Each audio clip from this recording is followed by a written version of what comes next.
السلام علیکم دوستوں پیر ذوالفقار صاحب اپنی کتاب میں لکھتے ہیں، ایک مرتبہ ایک خاتون ملنے کے لیے آئی، پردے میں بیٹھ کر بات کرنے لگی کہ میرا خاوند بڑا مل مالک ہے، امیر آدمی ہے، کھلا پیشہ ہے، شادی کے 7-8 سالوں میں اولاد کوئی نہیں ہے، مگر یہ پریشانی کی بات نہیں کیونکہ خاوند میرے ساتھ خوشی کی زندگی گزار رہا ہے، ہم دونوں کو اس کی وجہ سے کوئی پریشانی نہیں ہے، قسمت میں ہوئی تو ہو جائے گی، نہیں تو جو اللہ کو منظور۔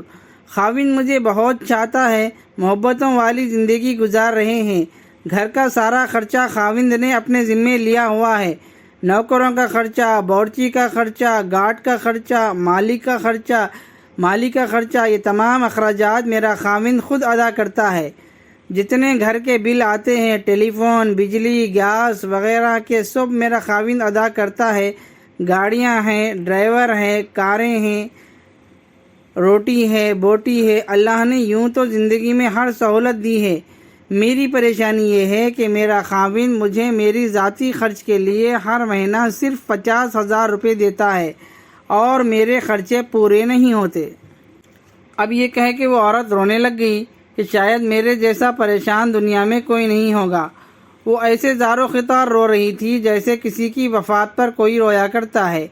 اب اس عورت کو اس عاجز نے یعنی پیر ذوالفقار صاحب نے یہ بات سمجھائی کہ آپ کی پریشانی ختم ہونے والی مجھے نظر نہیں آتی، آپ کا خاوند آپ کو 50,000 کی بجائے 1,00,000 روپے ماہانہ بھی دینا شروع کر دے پھر بھی آپ کی پریشانی ختم نہیں ہوگی، 2,00,000 بھی دے دے پھر بھی ختم نہیں ہوگی، 5,00,000 بھی ہر مہینہ دے دے پھر بھی پریشانیاں ختم نہیں ہوگی۔ اب وہ بڑی حیران ہو کر کہنے لگی کہ پیر صاحب آپ مجھے سمجھائیں کیونکہ مجھے تو کچھ سمجھ نہیں آ رہی ہے کہ آپ کیا کہہ رہے ہیں۔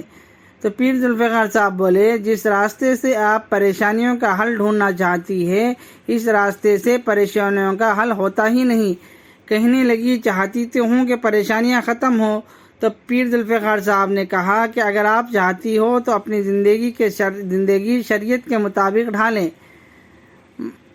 آپ نے گناہوں بھری زندگی سے اللہ کو ناراض کر لیا ہے، آئندہ آپ سنت والی زندگی کو اختیار کر کے اپنے خالق کو راضی کر لیں گی، آپ کے مال میں برکت آئے گی، تب آپ کی پریشانیاں خود بخود دور ہو جائے گی۔ آپ کثرت سے مانگ رہی ہیں کہ وہ 50,000 دے دیتا تو 1,00,000 دینا شروع کر دے، لیکن یاد رکھنا پھر بھی پریشانیاں رہیں گی۔ خیر، پیر ذوالفقار صاحب نے یہ بات کہی تو اللہ تعالیٰ نے بات میں برکت رکھ دی، لہٰذا کہنے لگی کہ میں سچی توبہ کرنا چاہتی ہوں۔ اب پیر ذوالفقار صاحب نے اس کو توبہ کے کلمات پڑھا کر رخصت کر دیا۔ الحمدللہ 3-4 مہینوں کے بعد اس نے پیر ذوالفقار صاحب کو فون کیا، کہنے لگی کہ اب تو میں نماز کی پابند ہو گئی ہوں، برقع میں نے کر لیا، ٹی وی چھوڑ دیا۔ وہ عورت کہنے لگی اب تو میں اچھی خاصی مولوی بن گئی ہوں، لیکن ایک بڑی عجیب بات یہ ہے کہ اب ہر مہینے کے خرچے 15,000 میں پورے ہو جاتے ہیں اور میری باقی رقم یتیموں اور بیواؤں پر خرچ ہوتی ہے۔ تو دوستوں، یہ تھا ایک چھوٹا سا واقعہ۔ اگر آپ نے میرا چینل سبسکرائب نہیں کیا ہے تو چینل کو سبسکرائب کر لے، ساتھ میں بیل آئیکن کو بھی دبا دے، مزید ویڈیوز اپلوڈ ہوتی رہیں گی۔ پھر ملتے ہیں اگلی ویڈیو میں۔ اللہ حافظ۔